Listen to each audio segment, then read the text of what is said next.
Opa! Então, pessoal, eu estou fazendo esse vídeo aqui no formato mostrando só o slide para ver se fica melhor que o vídeo anterior. O conteúdo é basicamente o mesmo. É a ventilação mecânica em situações especiais. No caso, a SARA, Síndrome do Desconforto Respiratório Agudo, a asma e o DPOC. E aí então eu dividi o tema da seguinte forma. Como a SARA é um assunto que está intrinsecamente relacionado à ventilação mecânica, a gente vai falar mais sobre a definição dela, sobre a fisiopatologia, diagnóstico, para só então entrar no tratamento. Já a asma e o DPOC são doenças que existe todo um universo por trás que não está necessariamente ligado à ventilação mecânica. Então, no caso dessas duas doenças, a gente vai direto para o assunto da ventilação mecânica. Então, antes de mais nada, a gente tem que definir o que é SARA, né, a Síndrome do Desconforto Respiratório Agudo. A SARA é uma injúria pulmonar aguda, grave, inflamatória, caracterizada pela presença de um derrame exudativo intraalveolar, que por sua vez vai gerar uma hipoxemia por um mecanismo de shunt intraparenquimatoso.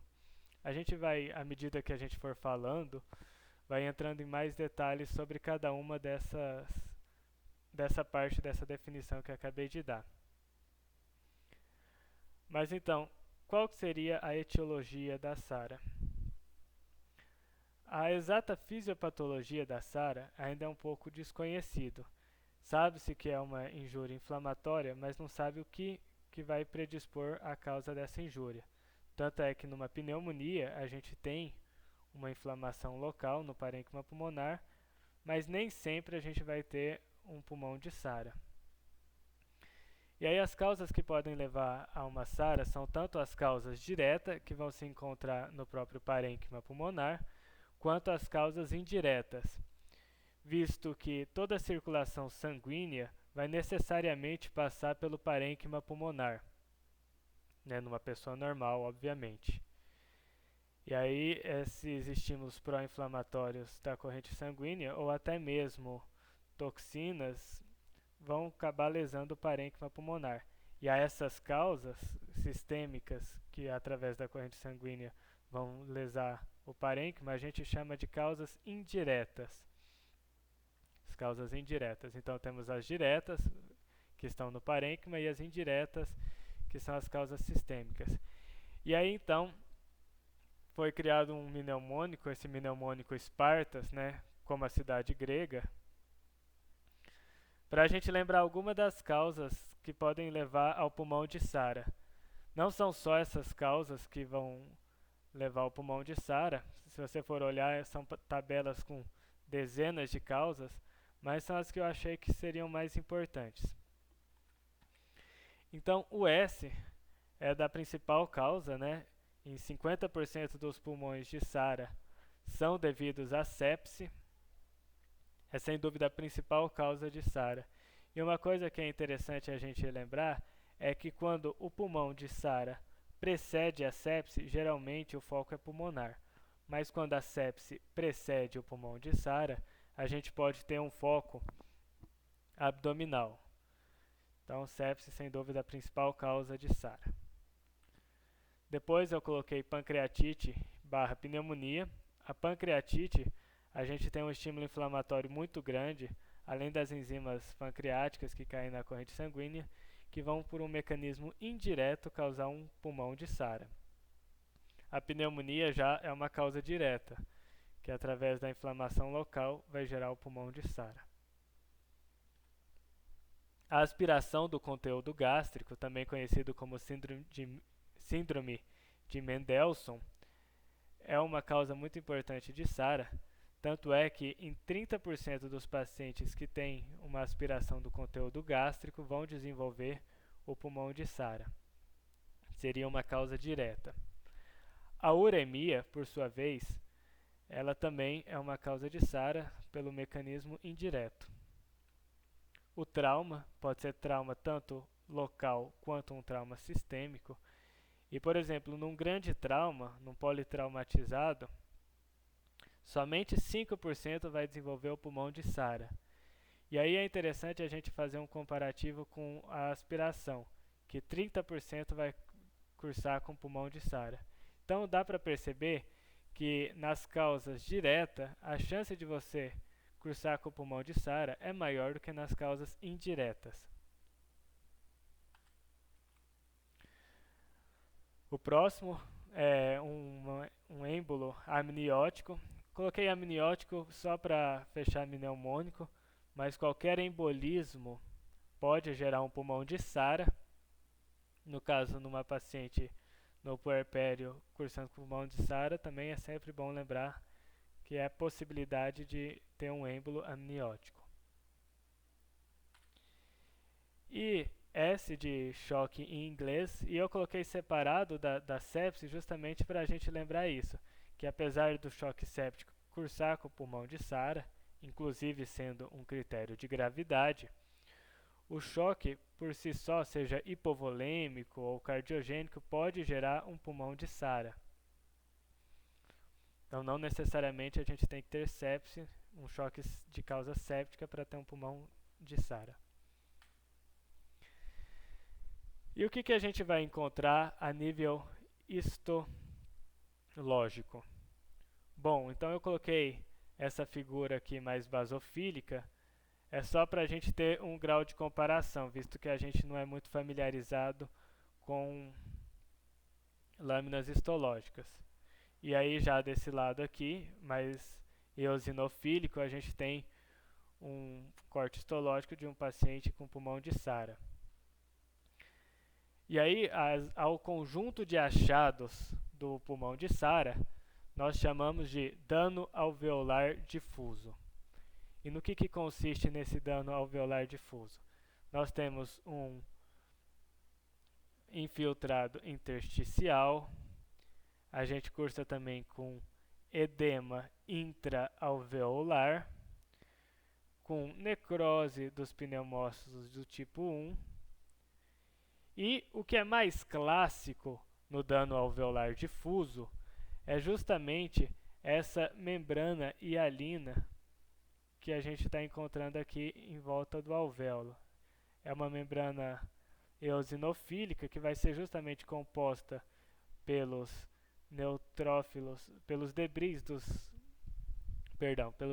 pneumócitos do tipo 1, e além de imunoglobulinas, complemento, que vão gerar essa membrana eosinofílica que a gente vê aqui. A gente pode ter outras coisas, como hemorragia intraalveolar, que não está nessa figura aqui no caso. E aí, justamente esse derrame intraalveolar exudativo, associado à perda do surfactante, aí a perda do surfactante, por sua vez, vai gerar microatelectasias. E aí justamente tanto esse edema quanto essas microatelectasias vão gerar o mecanismo de shunt. E aí o que é shunt? O shunt a gente tem quando o oxigênio do ar inspirado não consegue oxigenar o sangue, ou seja, a pressão de oxigênio do ar inspirado menos a pressão de oxigênio intraarterial é elevada, ou seja, por exemplo, no ar ambiente, a FI de O2 de 21% costuma ser maior que 15. E aí uma característica do shunt é que, apesar de a gente aumentar a fração de oxigênio, então a gente aumenta de 21 para, seja lá, 50%, 100%, a pressão de oxigênio intraarterial não vai se modificar. Isso porque a gente tem um defeito na relação ventilação-perfusão. Ou seja, o defeito pode estar na perfusão, então o ar chega ao alvéolo, mas o sangue não chega ao alvéolo. E aí a gente pode lembrar da causa mais clássica, que é o TEP. Ou pode estar na ventilação, que seria esse caso. O ar não consegue chegar ao alvéolo porque ele vai estar repleto de derrame ou microatelectasiado. Então, por mais que você aumente a fração inspiratória de oxigênio, a gente não vai ter uma melhora na oxigenação intraarterial. E a esse fenômeno a gente chama de shunt. E aí também, evolutivamente, a SARA é dividida em 3 fases: exudativa, proliferativa e fibrótica. Se a gente parar para pensar, é muito parecido com aquela fase da cicatrização da ferida operatória, né? Que no caso é inflamatória, proliferativa e fibrótica. Mas a ideia é bem próxima. Na fase exudativa, a gente tem justamente esse dano alveolar difuso que estamos vendo aqui. A necrose dos pneumócitos do tipo 1, que são aqueles que revestem o alvéolo, assim como um predomínio dos polimorfonucleares, né? Aí então custa geralmente de 2 a 7 dias. Depois dessa fase exudativa, a gente tem a fase proliferativa. E aí então temos a migração de monócitos, né? Monócitos, ou seja, macrófagos mononucleares, e estes vão, através de citoquinas, estimular a diferenciação dos pneumócitos do tipo 2 em pneumócitos do tipo 1. Para quem não se lembra, os pneumócitos do tipo 2 agem como se fosse uma espécie de célula-tronco do pulmão. E aí, mais ou menos nesse período que os pacientes costumam ter uma melhora clínica, costuma durar de 7 a 21 dias. E, finalmente, temos uma fase fibrótica, onde a gente tem um remodelamento da arquitetura pulmonar devido à deposição de colágeno, de fibrose. E aí isso vai gerar uma hipertensão pulmonar, e é justamente isso que vai gerar uma perda funcional. Então esse é um artigo publicado na New England que mostra justamente isso que eu estou falando, que os pacientes, mesmo depois de uma resolução completa do quadro de SARA, têm uma perda funcional e respiratória. Então, seguiram os pacientes que tiveram SARA por 5 anos e perceberam que tiveram limitações no exercício, sequelas físicas e psicológicas, justamente por causa desse mecanismo de remodelamento da fibrose do pulmão. E aí, de que forma esse dano alveolar difuso, esse dano da SARA, vai cursar na imagem? Bom, então é só a gente ver essa imagem que eu peguei. Eu peguei uma imagem aleatória da internet. Eu gostaria de pegar uma imagem do Hospital das Clínicas da UFO, mas por falta de tempo, acabei pegando da internet mesmo. A gente lembra que na SARA o acometimento é alveolar. E aí justamente por isso a gente percebe que a consolidação, que salta aos olhos nessa imagem, é mais periférica. Da mesma forma, nem todos os alvéolos vão ser afetados da mesma forma. Por isso que a gente tem um acometimento assimétrico, né? Então, periférico e assimétrico. E uma coisa que é importante a gente lembrar é justamente isso aqui. Os seios costofrênicos vão estar, apesar dessa consolidação feia, eles vão estar preservados. E por que isso? Porque a gente não tem nenhum problema no retorno venoso. Então é uma importante forma de você diferenciar do principal diagnóstico da SARA, que é o edema agudo, o diagnóstico diferencial da SARA, que é o edema agudo de pulmão cardiogênico. E aí já no edema agudo de pulmão cardiogênico costuma ser mais central, simétrico, formando aquele padrão em asa de borboleta. E aí a gente ainda pode ter outros estigmas, que seriam a cefalização de uma trama, ou poderíamos ter as linhas B de Kerley, que são aquelas linhas que vão ser perpendiculares na periferia, né? E aqui voltando para o pulmão de SARA, quando o paciente está na nossa frente, a gente sabe que é um paciente crítico. Mas quando a gente tem só a imagem, então a gente pode lançar a mão de alguns artifícios para saber que é o paciente crítico, o famoso GHOST.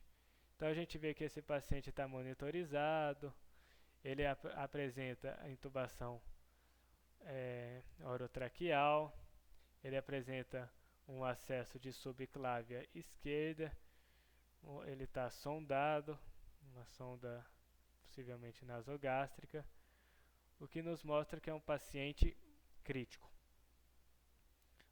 Okay. E o que a gente tem na tomografia é justamente o que a gente tem no raio-x, né?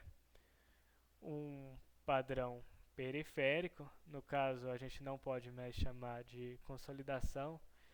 Se eu não me engano, o termo correto seria atenuação em mosaico. E a gente também percebe esses broncogramas aéreos.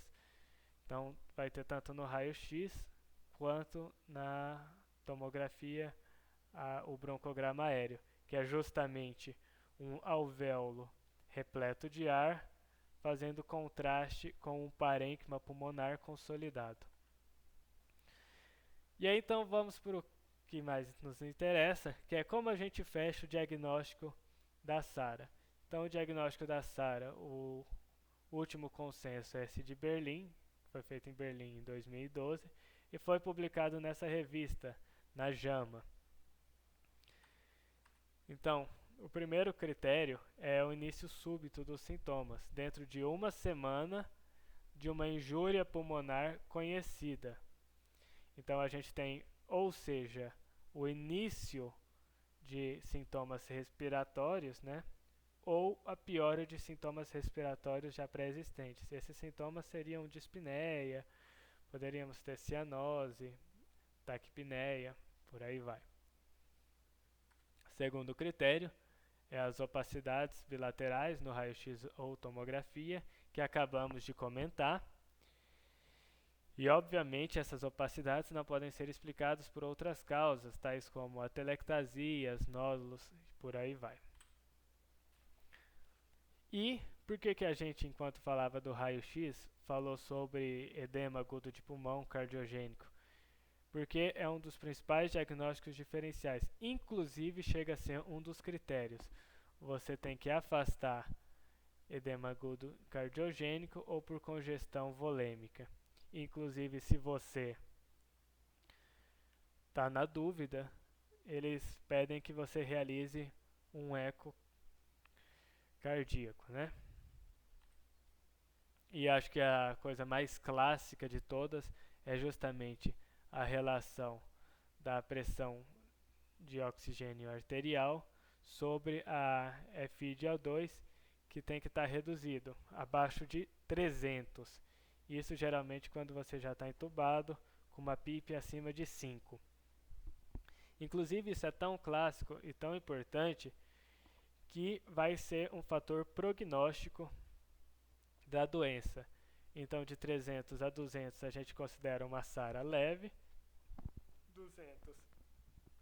200 a 100 uma SARA moderada e abaixo de 100 uma SARA grave. E aí eu acho que o que a gente mais esperava, né, é como a gente vai fazer o tratamento. Então até a década de 90 a gente não tinha nada muito validado cientificamente para o tratamento da SARA. Até que em 98 foi publicado na New England Journal of Medicine esse artigo que vocês estão vendo aí. E aí no que consistiu esse artigo? Eles randomizaram 2 grupos de pacientes e aí um grupo fez uma ventilação mecânica convencional, enquanto o outro grupo fez uma ventilação chamada protetora ou protective, né? Protetora numa tradução livre.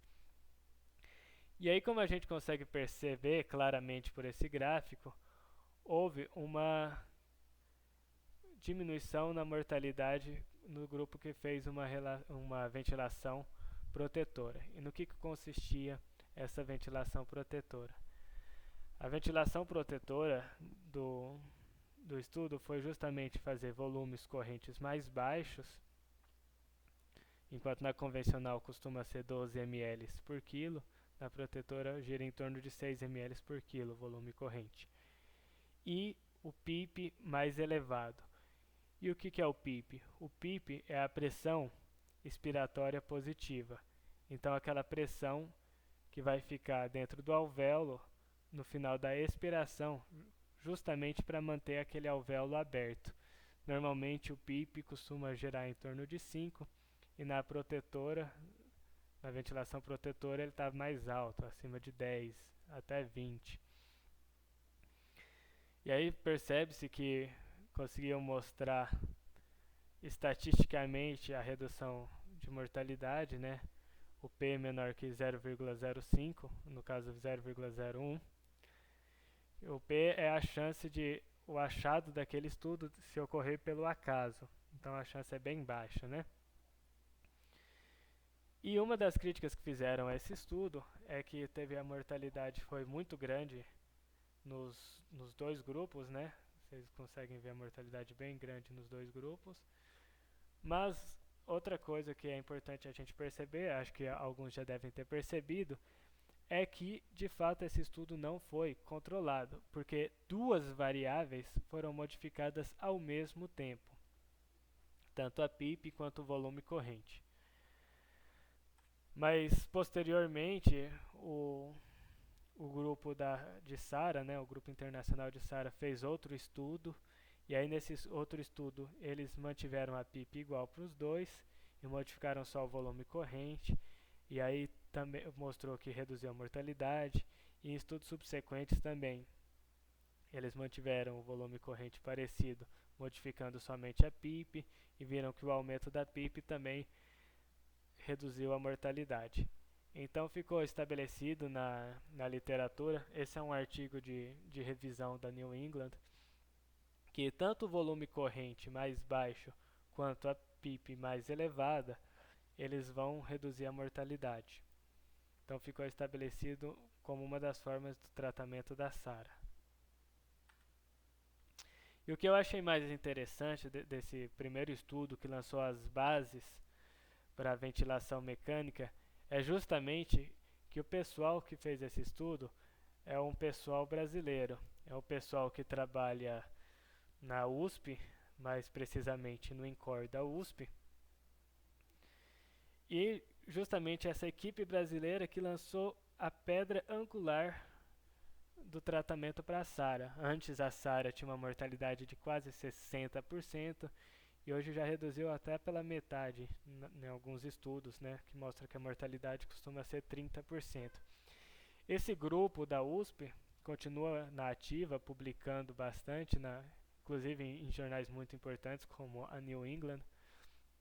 E aí esse estudo é mais um estudo que eles fizeram da seguinte forma: eles fizeram uma meta-análise da literatura, calculando o que eles chamam de driving pressure, ou pressão de distensão na tradução em português.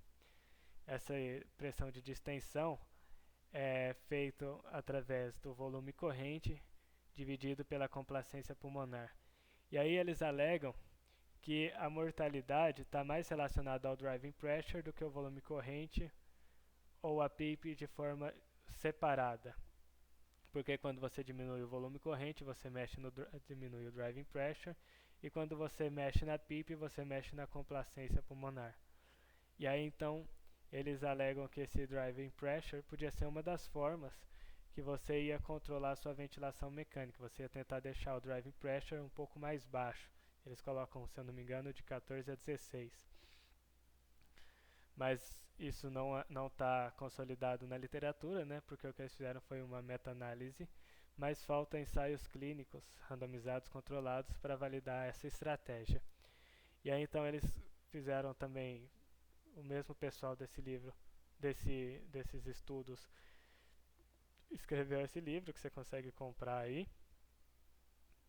Assim, uma crítica a esse livro é que ele não é muito didático e acaba entrando num pormenor que muitas vezes não é interessante para o generalista. Por exemplo, modelo experimental de SARA modelo experimental de SARA em modelos animais. Mas assim, o livro tem partes boas também, que são resumidas.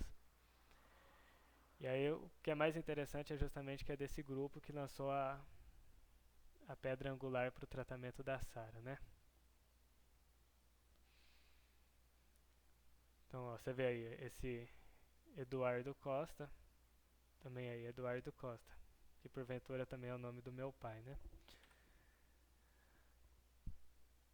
Bom, outra coisa que chegou a mostrar redução na mortalidade é colocar o paciente na posição prona, porque os alvéolos pulmonares das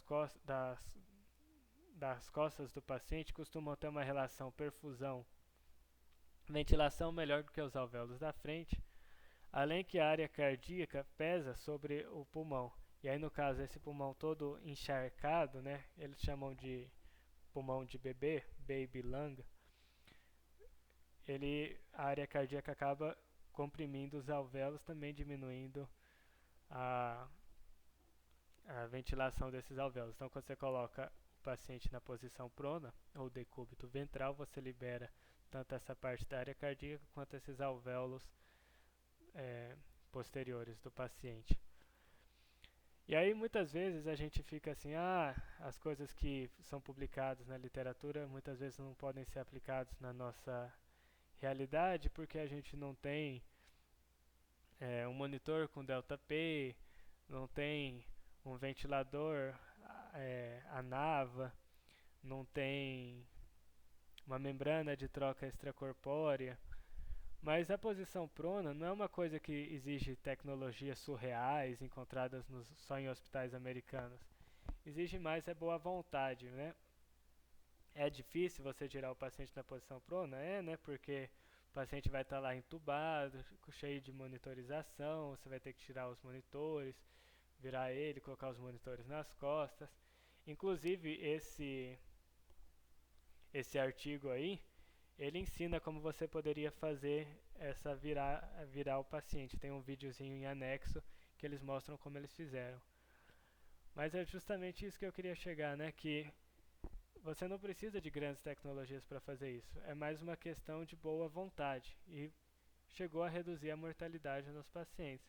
Então é uma coisa que a gente deve incorporar na nossa prática clínica. Outra coisa também que mostrou, no caso mostrou aumentar a mortalidade, é você hiperidratar o paciente. Se a gente tem um paciente que está com um pulmão cheio de edema, de exudato intraalveolar, se você hidratar, você pode piorar esse componente. Então foi justamente o que chegou à conclusão esse estudo, que você, nesses pacientes, deve manter um balanço hídrico zerado. Você não é nem para hiperidratar, nem para fazer uma restrição hídrica dos pacientes. Você tem que deixar o paciente num balanço hídrico zerado, né? Euvolêmico. Então, os pacientes que fizeram uma hidratação muito vigorosa tiveram um aumento de mortalidade.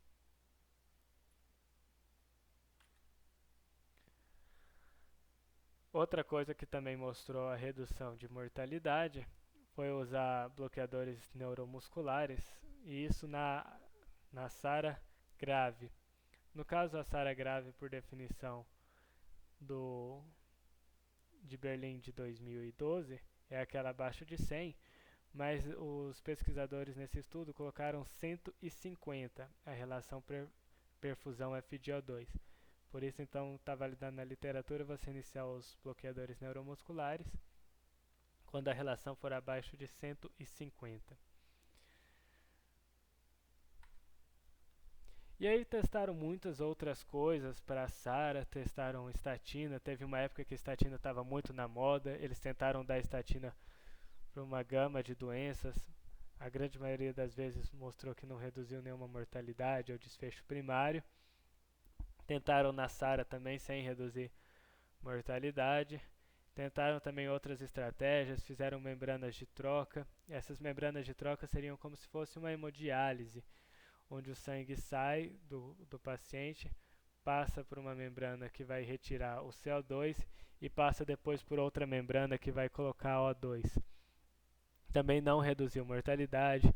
Tentaram também infundir um líquido intraalveolar que melhoraria supostamente as trocas respiratórias, também não conseguiram reduzir mortalidade. Mas das coisas que não reduziram mortalidade, uma coisa é importante a gente lembrar. Os corticoides. Então fizeram um estudo tentando dar corticoide para os pacientes, né? Se a gente parar para pensar, poxa, a SARA é uma desordem inflamatória, talvez se a gente der um corticoide a gente consegue diminuir a injúria, né? E aí então eles tentaram dar corticoide e não só não reduziu a mortalidade, como aumentou a mortalidade em 14 dias. Então os corticoides não só não estão indicados, como também eles são deletérios ao paciente, né? São contraindicados na SARA com o intuito de tratá-la, né? Bom, então a gente fez todo esse pandemônio, mas vamos dar uma resumida para ficar mais didático, né? Qual modo a gente vai usar no ventilador? Você pode usar qualquer modo, seja volume controlado, seja controlado por pressão, mas há uma tendência a gente escolher o modo controlado a pressão. Por quê? Bom, a gente não lembra da fisiopatologia, que o pulmão está todo com alteração em sua complacência, cheio de edema, até friável um pouco. A chance de um barotrauma num pulmão desse tipo é muito maior. Então, se você controlar a pressão, você vai ter uma maior segurança em não gerar um barotrauma nesse paciente. Então, costuma-se recomendar você ventilar a pressão, mas isso não é uma regra absoluta, não.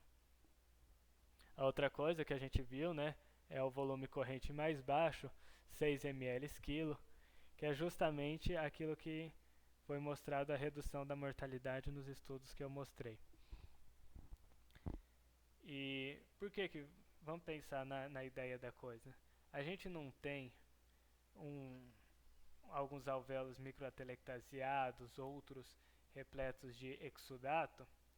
Então, se a gente ventilar com volume corrente alto ou normal, todo esse volume vai se direcionar ao alvéolo sadio. E aí esse volume no alvéolo sadio vai hiperestendê-lo e vai gerar um volutrauma. Então faz sentido o volume corrente mais baixo, né?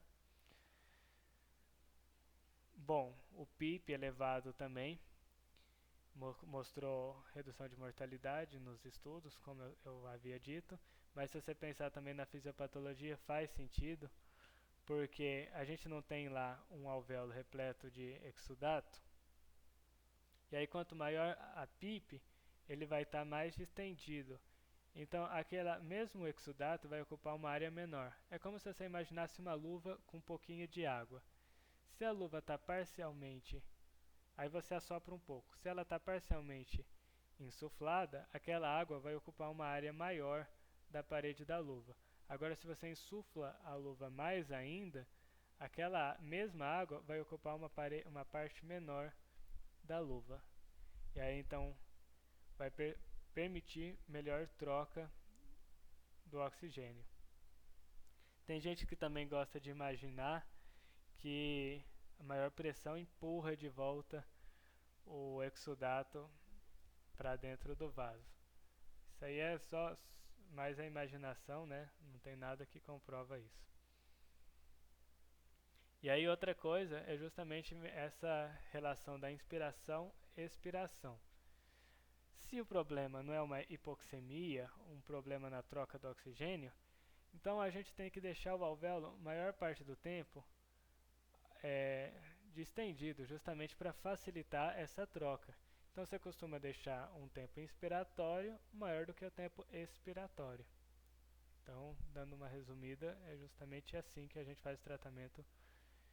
E aqueles outros detalhes que eu falei, né, que é você colocar o paciente na posição prona, ou você dar bloqueador neuromuscular na asma severa.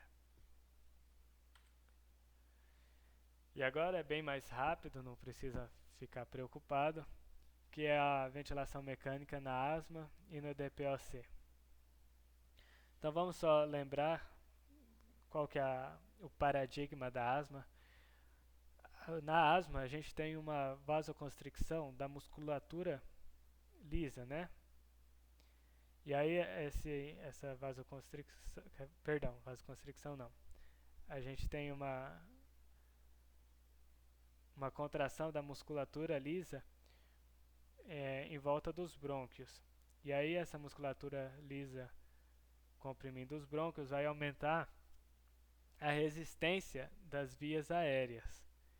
E aí esse aumento da resistência das vias aéreas vai dificultar a saída do ar. Tanto é que na ausculta do paciente asmático a gente ouve sibilos expiratórios. E aí justamente vai gerar aquele famoso padrão obstrutivo, que é conhecido pelo tifenô abaixo de 70%, que é a VF1 sobre a capacidade vital funcional menor que 70%. No caso da asma vai ser responsivo aos broncodilatadores, no caso do DPOC não vai ser responsivo aos broncodilatadores. Bom, então vamos lá. E qual que vai ser a indicação de você fazer um suporte de ventilação mecânica na asma? Primeiro, sem dúvida, a principal indicação é no paciente que vai fazer uma falência respiratória, que ele está lá utilizando sua musculatura acessória. Então você vê o diafragma, fazendo retificação lá do diafragma, você vê uma retração dos espaços intercostais do paciente, ao uso da musculatura do pescoço. Ele fala palavras curtas ou não fala. Então esse paciente vai entrar em falência respiratória, sem dúvida é a principal indicação da intubação. Outras são mais óbvias, tais como um paciente em parada cardiorrespiratória ou um paciente rebaixado. Na asma costumam intubar com um paciente em Glasgow de 12. Outras são mais aplicadas ao DPOC do que a asma, mas também são igualmente válidos na asma, que é o paciente sonolento, porque o paciente sonolento possivelmente está fazendo uma retenção de CO2, está com carbonarcose, que se chama, né? Bom, então feita a indicação, como a gente vai fazer essa intubação?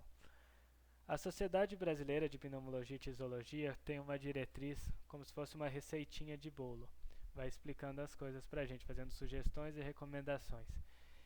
Eles recomendam que a gente faça um preparo uns 3 minutos antes, seja com lidocaína ou fentanil, para diminuir o estresse simpático do paciente, que por sua vez vai diminuir a chance de broncoaspiração. Então, feito esse preparo, a gente vai fazer a sedação do paciente, seja com ketamina, propofol ou etomidato. A ketamina, ela é menos hipotensora, por exemplo, o propofol é antiemético. Então, cada droga tem suas particularidades. Então, você vai usar a droga que melhor se adequa ao caso e que você também tenha mais familiaridade. Eles também sugerem e recomendam você usar bloqueador neuromuscular rocurônio ou succinilcolina, justamente para evitar miofasciculações que também podem gerar broncoaspiração. E acho que a coisa mais importante desse slide é o tubo de maior calibre possível.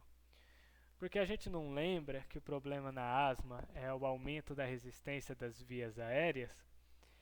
Então, justamente, a gente vai estar trabalhando nesse componente.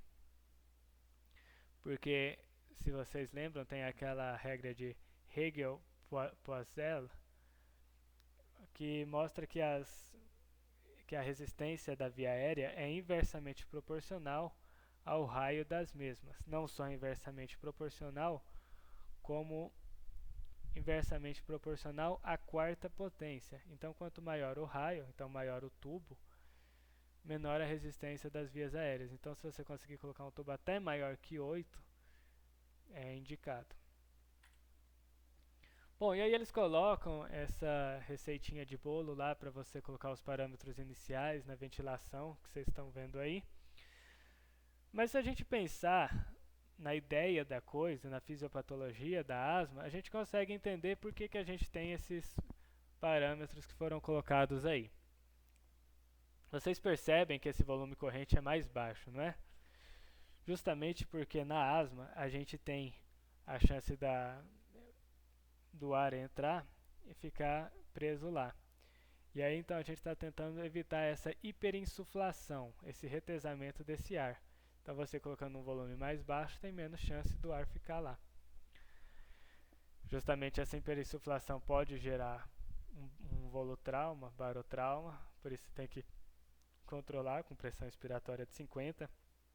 A pressão expiratória geralmente vai ser o indicativo da resistência das vias aéreas, né? Porque a pressão necessária para você vencer a via aérea e a pressão de platô vai ser aquela que você vai usar para gerar o fluxo.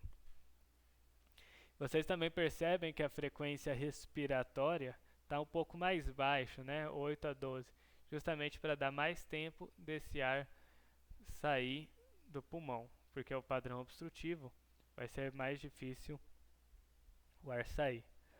Deixar o paciente bem oxigenado, 92 e pressão de oxigênio de 60. E uma coisa que é importante é justamente isso, a gente tem que deixar uma relação da inspiração e expiração um pouco maior para a expiração, geralmente 1:3 para mais. Justamente para a gente dar mais tempo desse ar sair. E por que tanto essa preocupação? Bom, só você imaginar, você inspira um pouco, fica um pouquinho de ar preso. Inspira um pouco, fica mais um pouquinho preso. Inspira de novo, mais um pouquinho preso. E aí esse ar que vai ficando preso é o que gera o alto PIP. E o que seria o alto PIP? É o PIP acima daquela PIP que você programou. Então esse acúmulo de ar, esse retesamento de ar, vai gerar uma pressão expiratória positiva maior do que aquela que você programou, que pode eventualmente gerar um volutrauma, né? Então você tenta monitorizar a alto PIP e você vai conseguir ver no monitor como uma PIP acima do que aquela que você programou. Costuma deixar abaixo de 15 e como a gente vai tratar uma alto PIP se ela estabelecer? Bom, justamente com isso que a gente já estava falando, uma relação de inspiração a expiração mais vantajosa para a expiração e volumes correntes mais baixos.